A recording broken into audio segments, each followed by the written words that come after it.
4/4/2015 சனிக்கிழமை. முழு சந்திர கிரகணம்.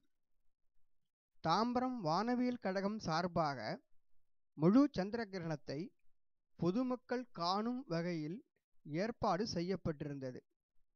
கிரகணமானது பகல் 2:31க்கு துவங்கினாலும் சென்னையை பொறுத்தமட்டில் சூரியன் அஸ்தமனத்திற்கு பிறகு சந்திரன் உதயமான மாலை 6:19க்கு பிறகு தெரியவர ஆரம்பித்தது.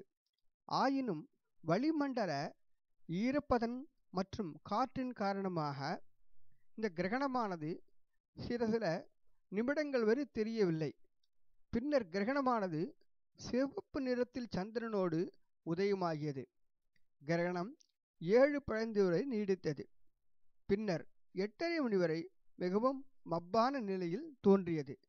கிரகணமானது மிகவும் அற்புதமாக தோன்றி மகிழ்ச்சியில் ஆழ்த்தியது. உங்கள் பேருங்க? சாய் நிக்கிலா. இந்த கிரகணத்தை பற்றி என்ன நினைக்கிறீங்க? இது இப்போ வந்திருக்கிறது லூனார் எக்லிப்ஸ். இது சூரியன் நடுவில் எர்த், அதுக்கப்புறமா நிலவு இருக்கிறது தான் லூனார் எக்லிப்ஸ். இப்போ பார்த்தீங்கன்னா நம்மளுக்கு நிலவு, நான் இன்றைக்கி பார்த்தம்போது நிலவு ரெட்டிஷாக தெரிஞ்சுது.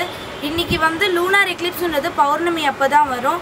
ஏன் ரெட்டிஷாக தெரிஞ்சுதுன்ற காரணம் சூரியனோட ரேஸ் நம்ம ஏர்த்தோட அட்மாஸ்பியரில் பட்டும்போது அது அதோட ரேஸ்லாம் ஃபில்டர் ஆகிட்டு ரெட்டிஷாக வரும்.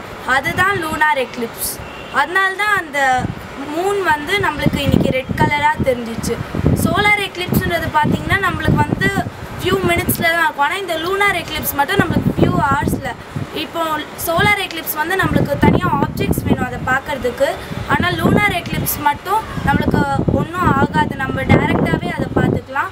ஆஸ்திரேலியாவிலலாம் பார்த்திங்கன்னா நம்மளுக்கு இப்போ சாயந்தரமாக இருக்கிற நேரத்தில் அங்கே நைட்டாக இருக்கும், அதனால அவங்களுக்கு கிரகணம் ஃபுல்லாக தெரியும். ஆனால் இங்கே பார்த்திங்கன்னா நம்மளுக்கு நைட்டாக இருக்கும்போது அந்த கிரகணம் கொஞ்சம் கொஞ்சமாக மறைஞ்சிட்டே வர்றதுனால நம்ம கிரகணம் கழிக்கிற போது தான் நம்மளால் பார்க்க முடியும். தேங்க்யூ.